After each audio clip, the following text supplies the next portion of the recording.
Hi, and welcome to this week's episode, or the first episode of this week of the Irish Hypnotherapy Conference specials.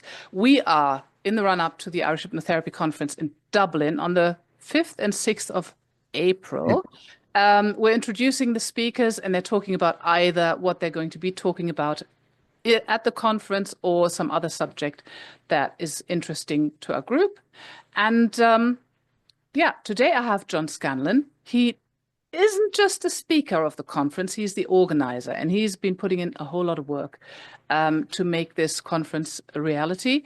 I went for the first time last year, and it's really, really driven up my business to no end and my confidence, everything, just meeting all those people.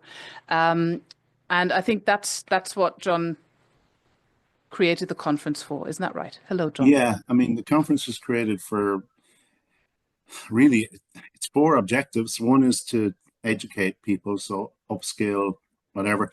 The second is to connect, because a lot of times, and particularly in Ireland, people didn't even know they were in the town next door there was a hypnotherapist.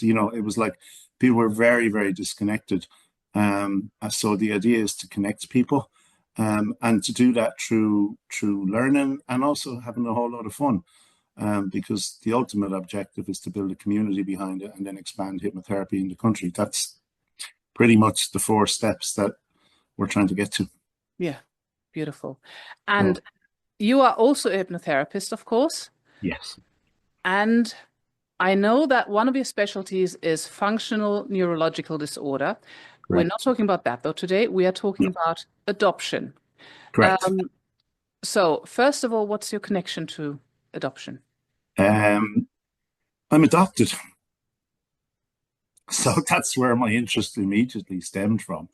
And I always worked with anxiety, stroke, trauma. Always. And that's where the connection with FND will come from as well. But I began to have clients who had adopted related issues, even though half the time they didn't necessarily know it themselves. It was stuff, they wouldn't mention it. It was stuff that would come up as we were going through it. And then I met with, I think it was in London, I met with Sheila Granger, and Sheila was also adopted. So the two of us started having a conversation about it. And it's from that moment on that it really, I began to kind of speak about it more often, present on it, train on it. But I being adopted and connecting it with the trauma that comes with a lot of adoptions, and a lot of it's unconscious. I mean, it's a foundational experience for people. So life happens on top of that, but it sets a direction for where we go. Yeah.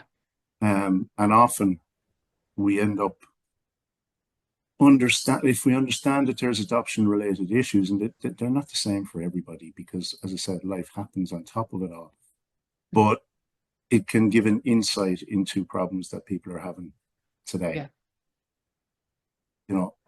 So that's kind of why, and it was also to create awareness about it as well, which is the other side of it, which is what I'm trying to create, that it does become an issue. And it's really interesting because the amount of people who will say to me, I never realized it was an issue for me.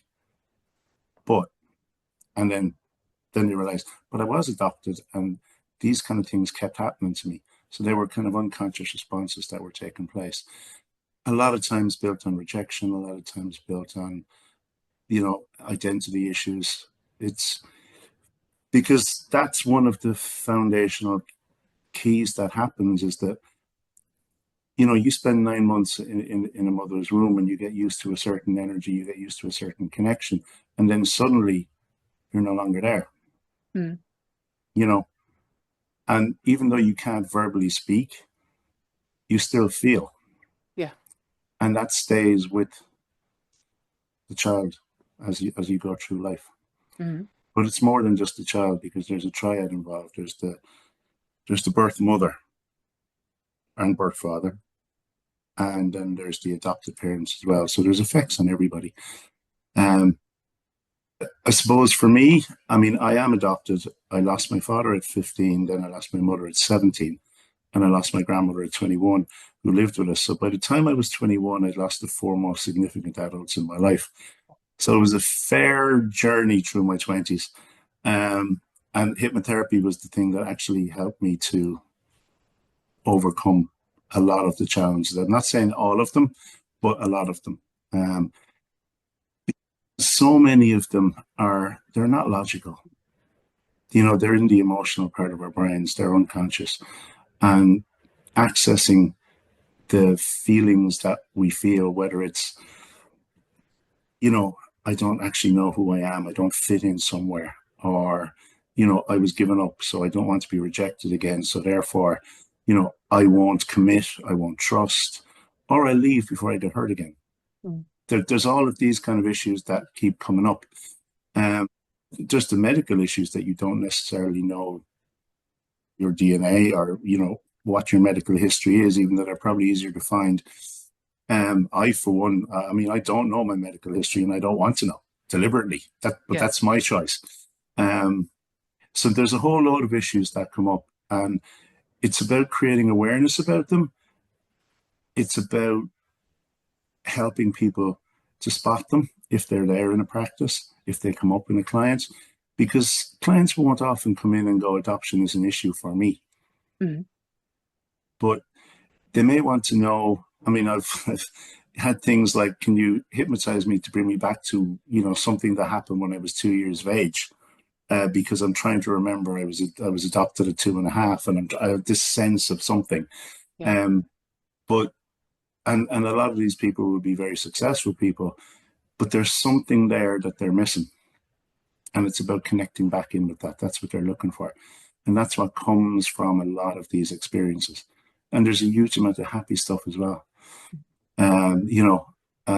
Adoption is a beautiful process. It makes perfectly logical sense. Somebody can't care for a child, and you give the child to somebody who can care for them. It's just that we discounted the emotional factors that go on behind it. Yeah, absolutely. And it's about addressing those because they do become foundational.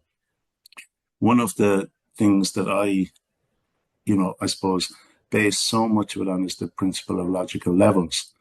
That whole thing of the environment that we're born into creates the behaviors that we have, which creates the beliefs, our values, and our identity. And if we believe that we're not good enough, or that we were, we're not worthy of love because we were given up, it's hard to change the beliefs and the habits beneath that unless you've actually changed the identity level. Mm. So that's where a lot of the work that I do takes place, is that it's all identity level work. Yeah. Because you can't change the rest of it without that. What would you say the strengths of an adopted person are? Because they can't be just negatives. There must also there's not.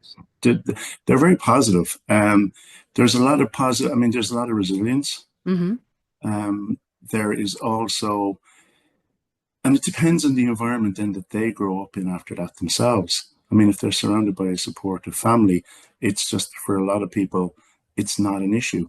There is something there under the surface, and it may or it may not come up. Mm.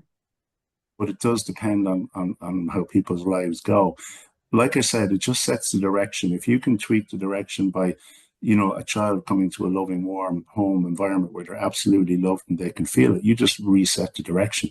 Mm. And then the life goes on based on that point, and that's the best way for it to be. But it's about recognizing that often adopted people don't feel good enough. That's actually the key. And once that issue becomes addressed, then through a range of, there's ways to address that, and there's ways to identify that if behaviors happen in adult life and they're repeated behaviors, then you can start to look at, okay, how do we deal with that? Is there adoption issues? Are you going all the way back? I would do a lot of inner child work, for instance, just to compensate for a lot of that. Mm-hmm. And what do you normally find people come to you with, like self-esteem issues, or just anything else but adoption issues? Yeah, I mean, sometimes people will come to me directly because I'm known for adoption, so they'll come to me directly for adoption issues. But it can be that it's self-esteem issues. It can be that they're having problems in relationships continuously. There's a multitude of things that people will come for. And it's only just through conversation and knowing where to look that we start to turn it over. Yeah, because and often the other side of that, I mean, that's looking at the child, but there's also, say, the birth parents. You know, there's a lot of guilt and shame associated for birth parents. It's not natural for somebody to give up their child. It's just, you know, so there's a lot of guilt, there's a lot of shame. It could be people might turn to drugs, to various other things, and it's dealing with that guilt and shame that comes with it. So you do get a lot of clients who are adoptive, parents, biological parents of an adopted child. Yes, that does. Yes. Yeah. Yeah. And I saw that in my own case when my birth mother had gone down that road. So it became something that I was alert to. You know, and it's something that continuously happens. The other side of it is, I've had, birth fathers who've arrived and they didn't know they had a child. And they got a knock on the door and they didn't know how to deal with it. Yeah. Okay. Sometimes I'm glad I'm a woman. God. Okay. And because there's a third party, there's the adopting parents. Yeah, there's the adopting parents. Yeah. What kinds of issues do you come across there? It depends on the parents, but for many, they wanted their own child and they just couldn't have their own child. So they feel certain elements of themselves where they just don't feel good enough within themselves, and it's coming to terms with that.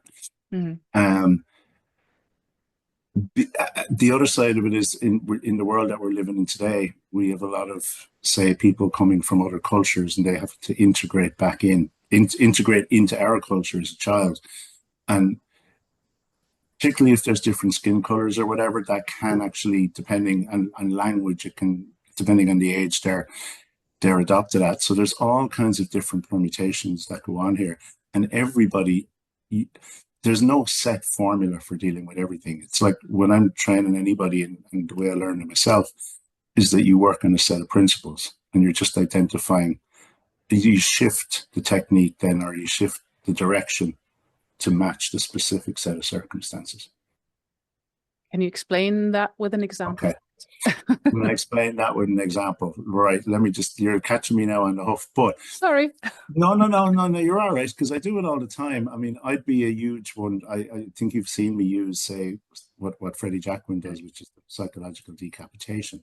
And that's kind of 10 to 1 all the way down and 1 to 10 all the way back up. I will shift the numbers are the words that go associated depending on what it is that I'm dealing with. So if somebody's dealing with weight loss, it can be 1, you're starting to let go of, I'd normally say, general worries, fears, concerns. 2 would be beliefs about yourself. 3 would be that you're letting go of all the issues regarding weight. 4 would be, all right, and then if I'm dealing with someone with anxiety, I'll just shift it. It's the same thing, general worries, fears, concerns. 2, any limiting beliefs that you might have. 3, the causes of anxiety that we're starting to deal with. The same then as I go in, I use a lot of content-free stuff. Initially at the start, particularly when I'm dealing with trauma-related stuff, a huge amount of my time is spent on pre-talk. Absolutely huge amount of time. And it's to take away the fear. It's literally to take away the fear. I mean, I would, if this was a client session now, by now I would have said it's the 29th of January 2025 at about 5 different times. Everything before today is over. You've survived each and every one. Your logical mind knows that, but your unconscious mind doesn't. It keeps holding on to stuff. But now it can start to let it go. And all you're doing is just prompting the unconscious to go, and you're reminding it continuously. It depends, Astrid. Like in a lot of cases, if I have a client who's coming in and there's a particular technique that I love to use, and I learned it as a thing called anger release forgiveness, but it's about letting go of anger so that you can actually not be the holder of it yourself. I will use that technique for grief. I will use that for anything, because it's about words that need to be verbalized. So that's a technique. What's it called again? Anger, forgiveness. Anger? Release, forgiveness. Anger, release, forgiveness. It's Okay. about forgiving the other person, but you have to let go of all the words. Now, that's the way I learned that technique. However, I can use that in a grief context. Yeah. I can use it in any kind of context whatsoever, because it's about freeing yourself of those words, of the things that weren't said, of the emotions that you felt. So a lot of the tools and techniques that I use will be similar. They're just tweaked for a certain set of circumstances. But a lot of the content-free stuff is really good, because what it does is it allows 70 to 80% of the stuff to go without people having to address it. I very rarely use aggression. Very rarely use aggression. It's not something, I do it, but not as much as others might use it. I will bring somebody to the content-free way first, and there's about 4 different tools or techniques that I use within that. Yeah. And normally I do 3, one after the other anyway. So, people have got rid of an awful lot of stuff by the time they've reached, wherever it is that we're about to do some work. And then it just depends. I mean, if you've got someone who's coming in, if you have, say, a birth father who's had a child just knock on the door and go, and they didn't know, then they've got anger towards the mother, possibly. Yeah. They've got the pure surprise. They've got the impact on their own lives now that it's now affecting. And then there's that feeling of loss. Of the time that wasn't spent. Of the time that wasn't spent, yeah. So there's that feeling of loss. And if a birth mother, you may well have feelings of shame or guilt. So you're dealing with them differently. Yeah. You're dealing with each one differently. It's like anybody. If somebody comes to you for anxiety or whatever, depending on their circumstances, you're going to treat it slightly differently with one person than the other, because of what they've told you, because of, and it's the same set of principles here. It's just always realizing that sometimes it's a bit like a detective, that because there's adopted relative issues, you actually know where to look, and you can get to the results quicker. Get to the so and it's about using those set of tools just to help people, because like birth parents face one set of problems. I mean, the other side of that is that if the birth mother, like I spoke about an example where the birth father didn't know, but if the birth father did know and rejected the mother, then the mother is not only dealing with the guilt and shame of giving up her child, she's also dealing with rejection in the relationship. Yeah. And there's also a lot of societal, particularly in Ireland long ago, where, and people are still living that experience today, where there was secrecy around it. It never came up. Right. Practically, it may never be said because it affects somebody's life today, and nobody in the past knew about it. And suddenly you bring someone in, and it's like, as a birth mother, or it's like, oh, everybody thinks different of me now because I had a child. It's really upset the whole apple cart of my family.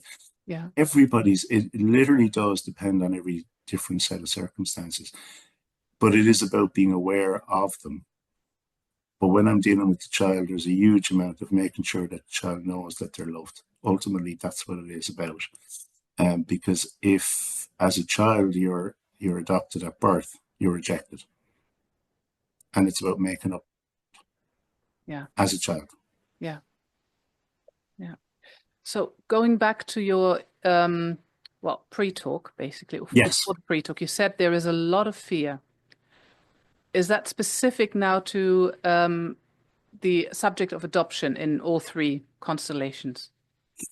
No, not in all constellations. I suppose I work with a huge amount of trauma, so I kind of deal with a lot of the pre-talk in that same. And I've just discovered that once I can get people to let go of the fear of change. I mean, I think the way I often describe it is that when people go into their unconscious programs, we all know the mind doesn't know the difference between real and imagined when your eyes are closed, right?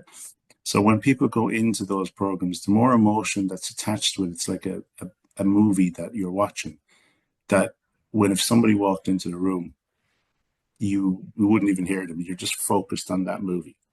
Yeah. And we can't change that. But what we can do is make it like a black and white photograph on the wall, so that if somebody calls you, you just immediately go off. However, in a lot of these cases, people are afraid of facing that emotion. They're just afraid of facing it because it happened so big and it seems so real. And I think that's one of the issues I have with regression, is that you go back to reliving that. It's, the amount of people who will come in and go, I've got more done in 3 or 4 sessions than I did in years of therapy. Why? Because you take away the fear from doing it. And we all hear that all the time. We just wonder why it takes people so long to get there. I tell this really unique, well, I won't say unique, but I tell this really, what seems like a really stupid story, but it actually has a message, and it's a metaphor. That I live in the middle of the country, and I bought this house 3 years ago, and when I bought it, nature had taken full control. There was mice and rats running everywhere. It was a very uncomfortable time for the first month or so. But a cat and pest control sorted it, and it was all grand. And then one night I was sitting there, and there was all this almighty scratching under the floorboard. And I was like, oh, Jesus, what's this? I didn't realize, didn't know what it was. It just sounded very big. And I put out a trap, and the following morning came down, there was a mouse about an inch or an inch and a half in the trap. And that was it. Yeah. But it made me realize, in a tiny space, something small makes a lot of noise. A lot like the emotions you experienced when you were a child. You're no longer that age. And it's all about allowing that person to realize, okay, it's putting time and space between them. Yeah. So it allows people to let go of the fear that they're holding about it. So, and the same applies even in the work with FND that I do, because FND, we know, is exacerbated by stress, and then that's without consequence or without dispute, I think, at this stage. People will say to you that trauma isn't confirmed. In my experience, once you clear the trauma, I'll explain that, I see it there now. Once you clear the trauma, the nervous system clears itself. Right. So basically, what is FND? FND is functional neurological disorder. And what it is that if you do an MRI, there's nothing wrong. If in the body, there's nothing wrong. But yet, people have non-epileptic seizures, they have dizziness, they have speech and language, they have muscle weakness. And in essence, most of this is caused by trauma. The nervous system is purely overloaded, and it's like the Wi-Fi signal between the brain and the body is disconnected. And once you clear the trauma, the body starts to do the rest. Because again, even in things like working with FND, even suggestions like, there is no medication for it, actually, by the way. That's the other side of it. There is no medical. People can medicate for the anxiety that comes with it, because now you can't walk, or, whatever that reason is, or the panic attacks that people will have as a consequence of it. But they can't medicate. There's no cure as yet. I'm sure there will over time, but there's no medical support whatsoever for it. So statements such as, any drug that comes to market is measured against the placebo effect. That's the gold standard. 30% of all cases in placebo, or 30% of all placebo is success. Yeah. We know that, it's proven time and time again. The body has the ability to heal, and the body and the mind has the ability to let go. So all that pre-talk work that I do is about letting people not be afraid of change and helping them believe in the change themselves. And in adoption, a lot of it is, and it depends on who you're dealing with. If it's the child, you're talking about being loved enough. If it's the birth parent, it's often forgiving themselves. Pure and simple. It's forgiveness. You know, that's what they need to do. And with the adopting parents, often if there's difficulties, it's about accepting and being strong enough to cope with the changes that are taking place in their lives, the fact they couldn't have the child themselves, or whatever it is that comes with it. But that's what I mean about adapting the strategy to suit whatever it is that comes in. As hypnotherapists, we do that all the time. It's just we don't think about it in with the subject of adoption. But we do it all the time because no two clients are the same. Mm. Yeah, absolutely. Right, so you've explained FND. There's no more questions, but for now. Okay, so do you want to talk about FND as well a bit? Well, I can do. I mean, Yeah. FND is I only came across it. There's more and more diagnosis of it. I think it's the second largest neurological diagnosis in the US at the moment. And it's becoming more and more so in Europe. And there's no medical cure for it. Like there's nothing because people don't understand it. But it literally is that I use the description the Wi-Fi system isn't working because the nervous system is overloaded. And I mean, the very first client I came across who came to me, and it's actually a really interesting story. A friend of mine had asked to work with somebody who was housebound. They just wouldn't come out of the house. So I did that, and then I got the call from this girl who was like housebound. I went, okay, I'd never heard of FND in my life, but she was having 5 non-epileptic seizures every single day. Wow. And she literally she couldn't drive. If she went down the street, she had to wear a lanyard, say, I have FND, do not call the ambulance, it will pass. Okay. Wow. People thought she was an addict. Her 11-year-old son was explaining to people, Wow. she's okay. I mean, it was pretty horrific. And there's no support for it, none. And of course, the stress and the anxiety then as a consequence of that effect on her life was just catastrophic. So it was pushing her. But within 3 sessions, I think, all her seizures stopped. Wow. It was just the pure release of trauma. Pure release. And then the nervous system did the rest. Yeah. And as part of it, I use a lot of, I use some of Carl Smith's stuff. I use some of Freddie Jackman's stuff. And I also use a lot of David Snyder's stuff, whom I love. And I adapted to make my own, but Freddie would do a lot of work with the immune system as a part, and you just go through that process with them. So it's and there's so little support out there for people with FND. Yet most of the issues, again, like adoption, most of the issues are emotional. They're not logical. So if they're not logical and they're emotional, hypnotherapy is the perfect support for it. Yeah. You can't talk your way into emotional subjects. Absolutely. No, that's what I find with tinnitus. Same thing. I mean, we've spoken about that before. It's most of them have an underlying or do not have an underlying reason, like a disease or something, but they are for emotional or have an emotional component to them. Yeah. And there is nothing at all in FND that would be an underlying reason. There's still a lot to be learned about it. They've never been able to discover. The one thing that's common is that stress and trauma are there a lot. Stress will definitely trigger it. And even if the symptoms clear, now the first thing is that if someone who's given a diagnosis of FND today, what they're largely told is to go see a counselor and go for physio. That's pretty much it. Oh, okay. That is pretty much the approach. And the recovery time, if any, is long. Yeah.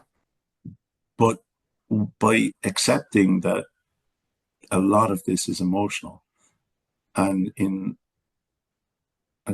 going to say 80 to 85% of the people that I've dealt with, they've all got significant benefit. from their sessions. For some, it's completely eliminated. People couldn't drive. They, I mean, I remember one particular day, somebody came in here, and the first day, her mother was in with her because she was so nervous. Yeah.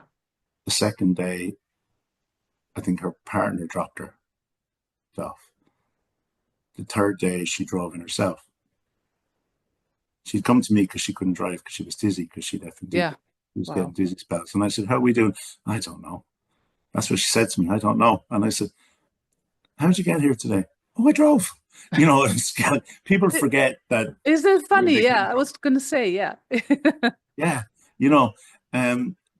and there is research there. There's not a huge amount of research on hypnotherapy and FND, but there is research that says I think it's 85% of cases, this is across about 1,600 cases over a certain time period. 85% of people got a short-term benefit and 75% of people, their symptoms disappeared. Yeah. And stress can bring it back. If someone goes through a major stressful period, it can bring it back. But in general, hypnotherapy is a perfect tool for a huge amount of people. Ultimately, it's going to come back down to belief at the end of the day. Yeah. The willingness of the person to let go of the traumas, to let go of the fears. And I've had people who haven't. They didn't want to let go. Does it become a kind of identity thing then? Yeah, and that's that whole thing of logical levels. It becomes, I think we've often described, or people have talked about secondary gain. Yeah. The secondary gain actually became the primary gain in the end. Mm-hmm. And it's holding on to that for that particular reason. Yeah. Well, I get that with tinnitus, people who don't want to go out, don't want to be among people. They might have social anxiety. And every time they do go out, their tinnitus gets triggered, so they don't go out and they have a reason to stay home. So that's one of the reasons that I often get. Yeah. Yeah. And I've come across that. I've come across it where people say be on getting state support. And then it's like, oh, can I go back to work? Yeah. Oh, do I lose the support? Everything just stops. Yeah. It's happened. Yeah. Yeah. Yeah. Oh God. Yes. I can't tell anyone that I'm doing better. And I know I've spoken to other hypnotherapists in the UK who've done huge amounts of work. And it's like the reason for the recovery has to be for something else rather than it's just because people can't seem to be getting better because otherwise they lose benefits as a consequence of it. Yeah. Anyway. It's not, yeah, Look, there's secondary gain that goes on behind it, and that's really what I'm trying to say. There is secondary gain in a lot of cases. It becomes part of their identity. They get attention from it, or whatever it is. It doesn't have to be monetary. People get attention from it. They get other benefits from it that work, or it may be connected to another identity of I'm a victim in some shape or form. Right. Yeah. No, that can happen in quite a lot of chronic disease as well, as far as we know. How long do people normally have FND? Like it happens fairly. I mean, it can happen to anybody at any point in time if someone's gone through a severe traumatic experience, or a number of them. But it seems to be that people will come to me after about 6 months to 12 months where they've tried other routes first. Yeah, as usual. And that, absolutely. In the case of FND, there's probably so little other support out there that they may get here quicker. Yeah. They may get here quicker. And that's, and word of mouth then spreads as well. So people start to connect as a consequence of that. But it normally takes about 6 to 12 months for somebody to have gone through various channels that they go through first, because the doctors will refer you to neurology will refer you to psychology and physio. And then it's through groups that people connect with that they'll hear about other forms. Yeah. Well, that's what I've found as well. They still, I mean, that's why you're running the Irish Hypnotherapy Conference, because you want to get hypnotherapy better known in Ireland as well. And it's really painful when you know that people have been suffering for so long and they could have been helped most likely quite well with hypnotherapy. I mean, it's not a magic wand. It doesn't help everyone, but it is a very effective tool that we have. It's a So, huge tool in a massive amount of cases, and it does require the client buys in, which is why I spend so long on the pre-talk, by the way. It's all about the buy-in, yeah, and it's all about taking away the fear, to help somebody understand that they can change. And just because other people have told them that, there's no other solution for this, yes, there is. yes. But they have the power themselves, and that's the key. It's about letting them know that they have the power themselves. Hmm. Yeah. And that's what my talk is also going to be about, because doctors are very science and medication oriented. They will say there is no cure, you will have to live with it. Same with Right. FND, I guess. There's Right. lots of parallels that I Absolutely. see. Yeah. Yeah. So, and I've heard some interviews where hypnotherapy or hypnosis is still seen as quackery, and it's not. It really isn't. No. It's not. It's a really powerful tool to change. And you've seen me do the pre-talks and stuff before, where it's Carl's model of the two hemispheres of the brain, and when they have an argument, well, you can't logic your way in here. Mhm. So if you can't logic your way in here, then that's exactly where hypnotherapy goes to, is the unconscious mind. You know, it's that's where all your habits, your beliefs, your behaviors are. Yeah. But for us as a community, as a profession, it's it's about creating that, not only that awareness, but that social proof as well. Yeah. Because it probably has to come more from social proof than it will come, because the other ways will be long, and I'll probably be 6 foot under many times, many years by the time those kind of things happen. But social proof is the Yeah. key to this, where somebody gets helped and they tell someone else, Yeah. and it just keeps on rolling. And they go into communities where people suffer from, and people have this and talk about it. Yeah. And yeah, but there is that thing that people still think of, the quackery bit with. And some of it, as Gary Coles will point out, we don't help ourselves by some of the weird and wonderful statements that hypnotherapists make. But I will say, and I want to be fair to all hypnotherapists here, like, we see some amazing transformations in people, Yeah. like, that science can't explain, because that person decided to make that change themselves. They've just let it happen through the medium of hypnosis. That's all. So we see a lot of really things that would surprise a lot of other people in terms of the speed of change and the ability of people to change. And we see it all the time, Yeah. you know. Um, so that, but it is about, I think, there's trying to establish a set of boundaries, or a set of rules, that, because the medical profession and all of those legislative bodies will work on averages, and they work on the whole picture. Whereas obviously in a lot of cases, one client's story is not representative of the whole lot. Yeah.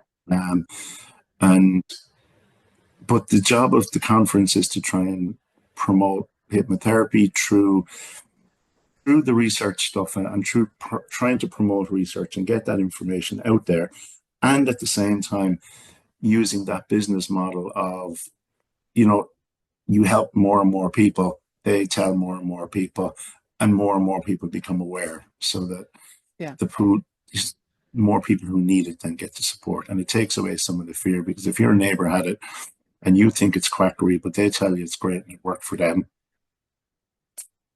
Yeah. You need a you know figure of authority, even if it's your neighbor, to tell you that it works. that's it. And That's it. yeah, that's what I find a lot. I mean, I do use science as a convincer. I'm not completely sciencey, Hmm. but I do need to go into it because of what I've told you, the yeah, there's no cure. You'll have to live with it for the till the end of your day. No, you don't. Tinnitus, that is, and FND. But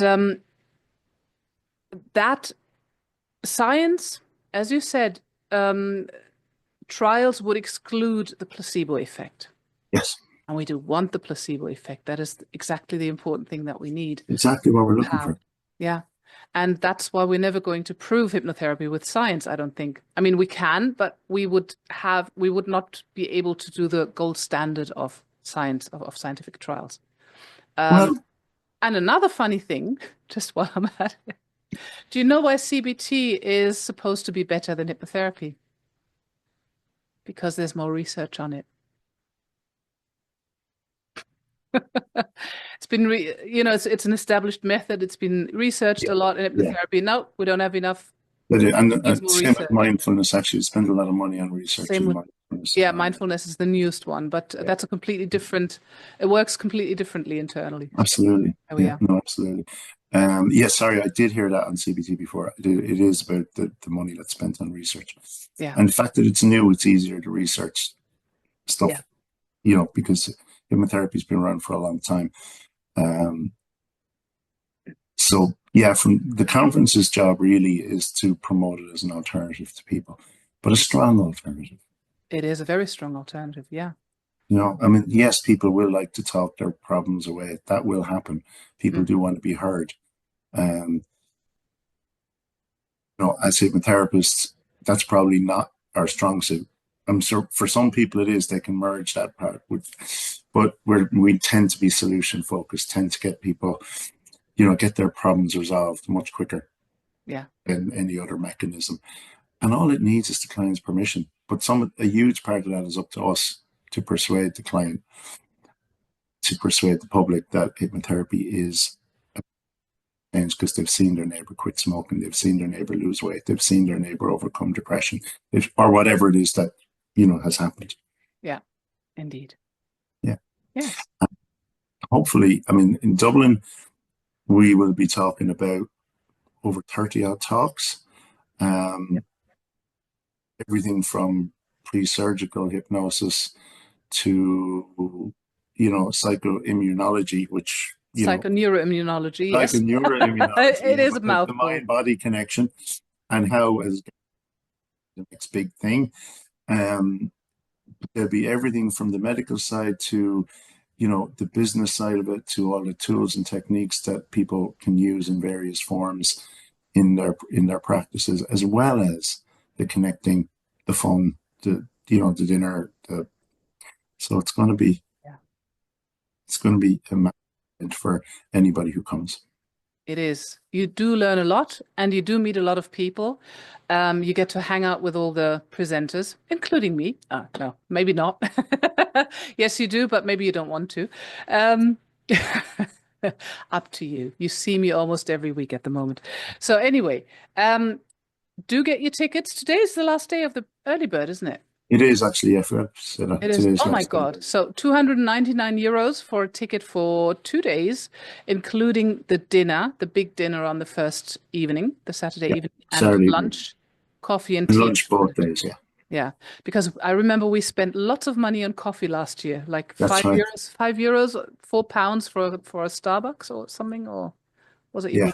Can't remember. Yeah. Whether you can still do that if you want when you're there, but you'll get at the breaks, you'll get tea and coffee with me. Yeah. So there you go. So there's a lot of stuff offered for the ticket. Well, is there anything else you would like to say before we close up? No, just thank you for doing all of this. You're welcome. It's great firstly to have you in Dublin, because again, a bit like adoption, tinnitus is not something people talk about. That's true. And about creating an awareness about it, and a solution. Yeah. Because ultimately that's what any client is looking for, and that's good for the profession. That if we can help people, that's all we're ever trying to do. But the more and more people you help, the more the profession benefits as a consequence. Exactly. That's a wonderful, wonderful end word. So an end word.